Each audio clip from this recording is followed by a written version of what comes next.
ውድ የኢትዮ ኢንፎ ቤተሰቦች ዕለታዊ መረጃዎቻችን ካሁን ጀምሮ ወደ እናንተ መድረሳቸውን ይቀጥላሉ። አብራችሁን ሁኑ።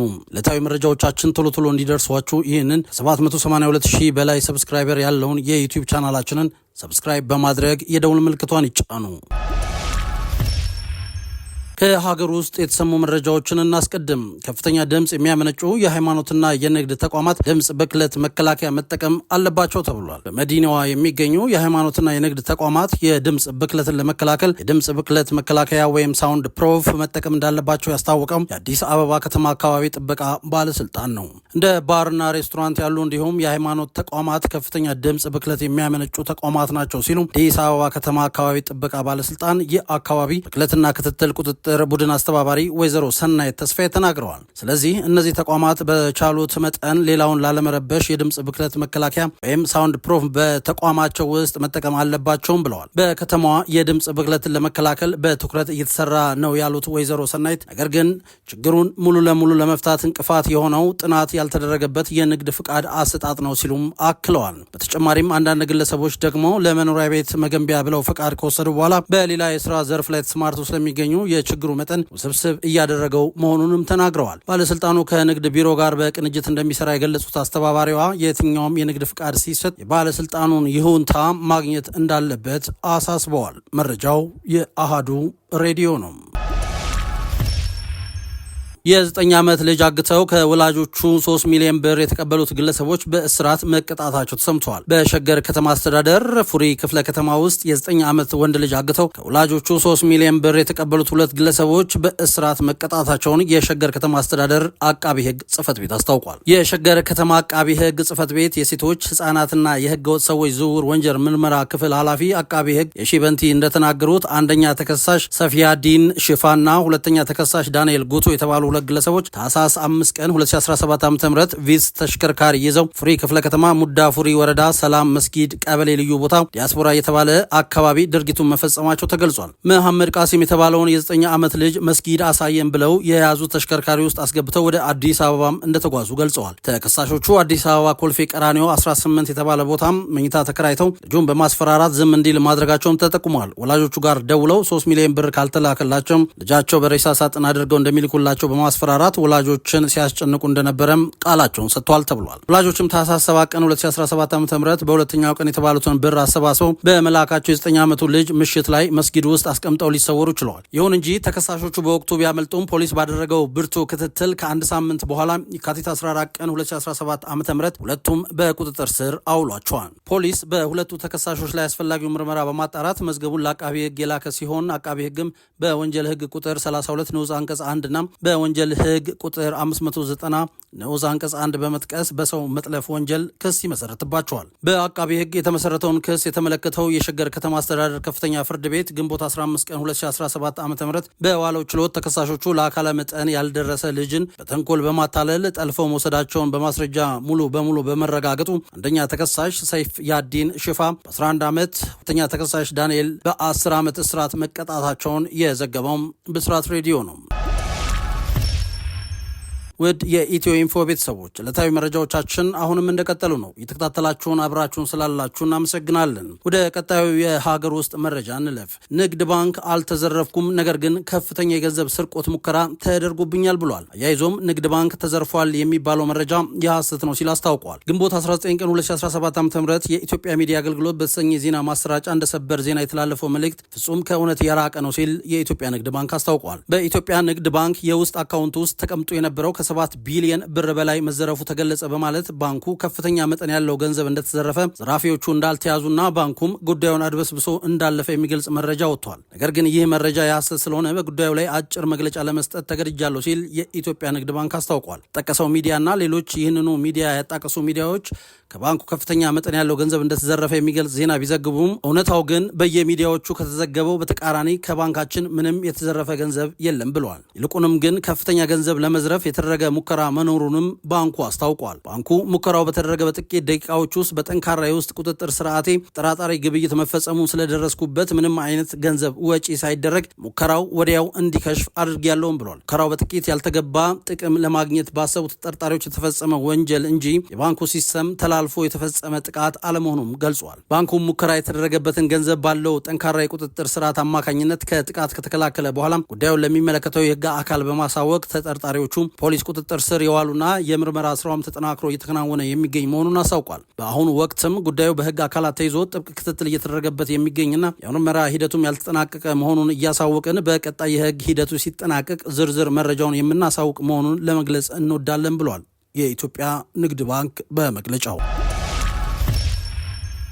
በኢትዮጵያ የእሳተ ገሞራ ፍንዳታ ብርቅዬ የተባለው ሰማያዊ ላቫ መታየቱ ብዙዎችን አስገርመዋል። እንደ ክስተትም እየታየ ነው። ከኢንዶኔዥያ ጃቫ ግዛት ካዋ ኢጄን እሳተ ገሞራ ጋር ተመሳሳይነት አለው የተባለው ሰማያዊ ላቫ በመጀመሪያ እይታ ላቫው ከተራራ ላይ እየፈሰሰ ይመስል ነበር የተባለ ሲሆን ነገር ግን ይህ ያልተለመደ ፍካት እንደሚታየው አይደለምም ተብሏል። ሰማያዊ እሳት እየተባለ የሚጠራው ይህ ክስተት በላቫ የተፈጠረ ሳይሆን ከእሳተ ገሞራው ስንጥቆች በሚወጡ የሚቃጠሉ የሰልቨር ጋዞች የሚመጣ መሆኑም ተገልጿል። እስከ 600 ዲግሪ ሴንቲግሬድ ወይም ደግሞ 1100 ዲግሪ ፋራናይት የሚደርስ ሙቀት ያላቸው ትኩስ ጋዞች በአየር ውስጥ ከሚገኘው ኦክሲጅን ጋር ሲገናኙ በእሳት ተያይዘው ደማቅ ሰማያዊ ነበልባል ይፈጥራሉ ተብሏል። በካዋ ኢጄን ያለው ትክክለኛ ላቫ እንደ አብዛኞቹ እሳተ ገሞራዎች የተለመደው ቀይ ብርቱካናማ ቀለም ያለው ቢሆንም የሚቃጠሉ ሰልፈር ነበልባል የሚያብረቀርቅና ሰማያዊ ላቫ ምስል የሚፈጥር ሲሆን ይህም በሌሊት ብቻ በጉልህ የሚታይ አስደናቂ ትዕይንት ነው ተብሏል። መረጃውም የመናኸሪያ ኤፍኤም ነው።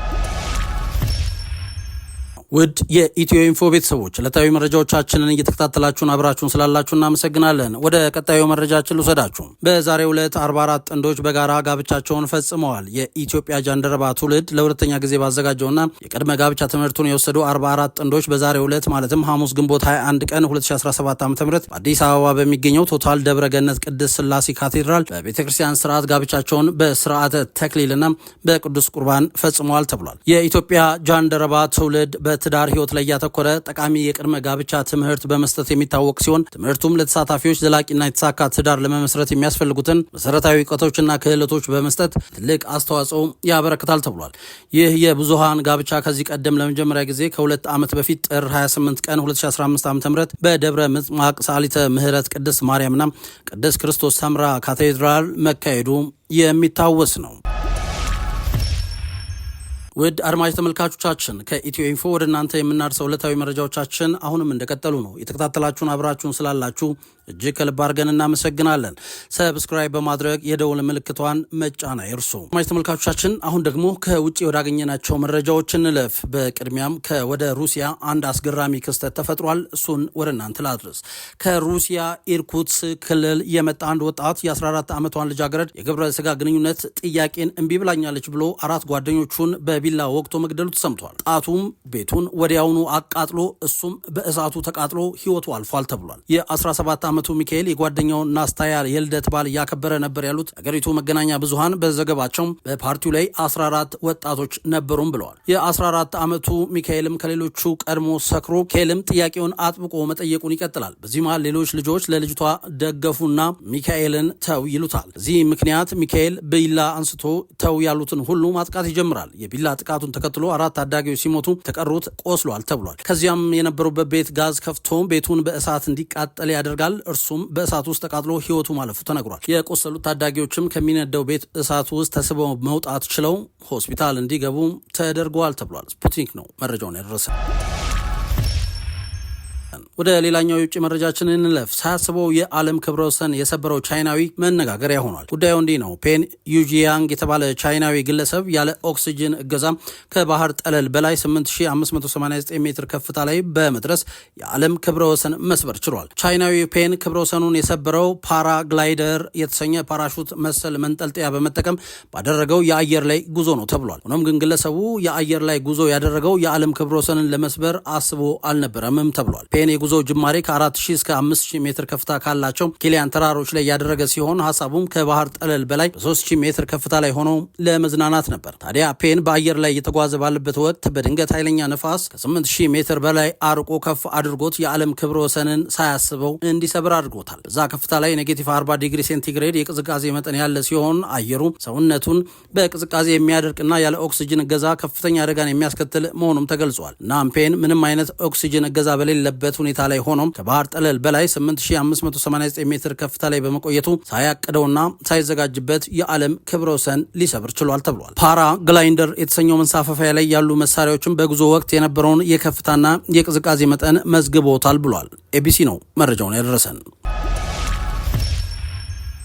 ወደ ኢትዮ ኢንፎ ቤተሰቦች ከውጭ የተሰሙ ዕለታዊ መረጃዎችን ነው ወደ እናንተ እያደረሰን የምንገኘው። የተከታተላችሁን አብራችሁን ስላላችሁ እጅግ ከልብ አድርገን እናመሰግናለን። አሁንም አብራችሁ እንድትሆኑ ግብዣችን ነው። ኢለን መስክ ከትራምፕ አስተዳደር ራሱን ማግለሉ ተሰምቷል። ኢለን መስክ በሺዎች የሚቆጠሩ የፌዴራል መንግስት ሰራተኞች የተባረሩበት የዶጅ ንቅናቄ ኃላፊ ነበር። ዶጅ እየተባለ በሚጠራው የአሜሪካ የብክነት ቅነሳ መስሪያ ቤት ውስጥ ትራምፕ ስልጣን ላይ ከወጡ ጀምሮ ሲያገለግልም ቆይቷል። መስክ በማህበራዊ ሚዲያ ኤክስ በኩል በለቀቀው መግለጫም ፕሬዚዳንት ዶናልድ ትራምፕን አመስግኗል። ዋይት ሀውስ ካለፈ ሮብ ጀምሮ ኢለን መስክ የመንግስት ልዩ መልእክተኛ የተሰኘ መለያ እንዲነሳም አድርጓል። ዓለማችን ቱጃሩ ሰው ዶጅን እየመራ እንደማይቆይና ኃላፊነቱም ጊዜያዊ እንደሆነ ሲያስታውቅ መቆየቱ የሚታወስ ነው። መስክ በትራምፕ የበጀት ረቂቅ አዋጅ እንደተከፋ ባስታወቀ ማግስት ኃላፊነቱን መልቀቁ አነጋጋሪ ሆኗል። የትራምፕ አዲሱ ረቂቅ አዋጅ በትሪሊየን ዶላሮች የሚቆጠር የግብር እፎይታና የመከላከያ በጀት እንዲጨምር የሚያበረታታ ነው። የስፔስ ኤክስ እና ቴስላ ኩባንያዎች ኃላፊ በአሜሪካ የቢቢሲ አጋር ከሆነው ሲቢኤስ ጋር ባደረገው ቃለ መጠይቅ ትራምፕ ትልቁና ውብ ያሉትን አዋጅ የፌዴራል መንግስቱ ዕዳ ውስጥ የሚከት ነው ብሏል። ክሎም አዲሱ ረቂቅ አዋጅ ዶጅ ሲሰራ የነበረውን ስራ የሚያወርድ ነው ሲል ተደምጧል። አዋጁ ትልቅ ሊሆን ይችላል፣ ውብም ሊሆን ይችላል፣ ነገር ግን በአንድ ጊዜ ሁለቱን ስለመሆኑ ጥርጣሬ ያለኝ ሲል ትችቱን አሰምቷል። መስክ የትራምፕ አስተዳደርን ሲቀላቀል 2 ትሪሊየን ዶላር ብክነት እቀንሳለሁ ብሎ ነበር የተነሳው። ነገር ግን ይህ ቁጥር ወደ 150 ቢሊየን ዝቅ አድርጎታል። በዶጅ ምክንያት ከ2.3 ሚሊዮን የፌዴራል ሰራተኞች መካከል 260 ሺህ የሚሆኑት ከስራ ገበታቸው መሰናበታቸው የሚታወስ ነው። መስክ ባለፈው ሚያዝያ ከመንግስት ኃላፊነት ገሸሽ ብሎ ትኩረቱን የግል ኩባንያዎች ላይ እንደሚያደርግ አስታውቆም ነበር። ኢለን መስክ የዋይት ሃውስ ልዩ ሰራተኛ ሳለም የቴስላ መኪና ሽያጭ 13 በመቶ አሽቆልቁሏል። የቴስላ አክሲዮን ገበያም 45 በመቶ ወርዶ እንደነበር ይታወሳል። ዘገባውም የቢቢሲ ነው። አድማጭ ተመልካቾቻችን ወደ መጨረሻው መረጃችን ልውሰዳችሁ። በሁለት እርግቦች ምክንያት 2 ጊዜ በረራውን አቋርጦ ወደ መነሻው እንዲመለስ የተገደደው አውሮፕላን ጉዳይን እንመልከት። በአሜሪካ ከሚኒያፖሊስ ወደ ማዲሰን ለማቅናት በረራ የጀመረው ዴልታ 2348 በውስጡ ገብተው በነበሩ እርግቦች ሳቢያ 2 ጊዜ ወደ መነሻው መመለሱ ተገልጿል። አውሮፕላኑ ጉዞን በጀመረ በጥቂት ደቂቃዎች ውስጥ አንድ እርግብ በተሳፋሪዎች በኩል ባለው ክፍል ከፍተኛ የሆነ ትርምስ ስትፈጥር በማህበራዊ ሚዲያ የተጋሩ ተንቀሳቃሽ ምስሎች አሳይተዋል። በዚህም በረራውን አቋርጦ ወደ መጣበት በመመለስ እርግቧ እንድትወጣ ተደርጎ መንገድ እንደገና ይጀምራል። ሆኖም ግን ሳትታይ ውስጥ በቀረችው ሌላኛዋ እርግብ ምክንያት አውሮፕላኑ ለሁለተኛ ጊዜ ወደ መነሻው እንዲመለስ ተደርጓል ተብሏል። የተጋሩ ተንቀሳቃሽ ምስሎች ተሳፋሪዎችና የበረራ አስተናጋጆች እርግቦቹን ለመያዝ ጥረት ሲያደርጉ ያለው አዝናኝ ክስተትን አሳይተዋል። ዘገባም የኦዲቲ ሴንትራል ነው። ወደ የኢትዮ ኢንፎ ቤተሰቦች ዕለታዊ መረጃዎቻችን ይህንን ይመስሉ ነበር። ይህንን ከ782 ሺህ በላይ ሰብስክራይበር ያለውን የዩቲዩብ ቻናላችንን ሰብስክራይብ በማድረግ የደውል ምልክቷን በመጫን በየዕለቱ የምንለቃቸው መረጃዎች በፍጥነት እንዲደርሶት ያደርጉ።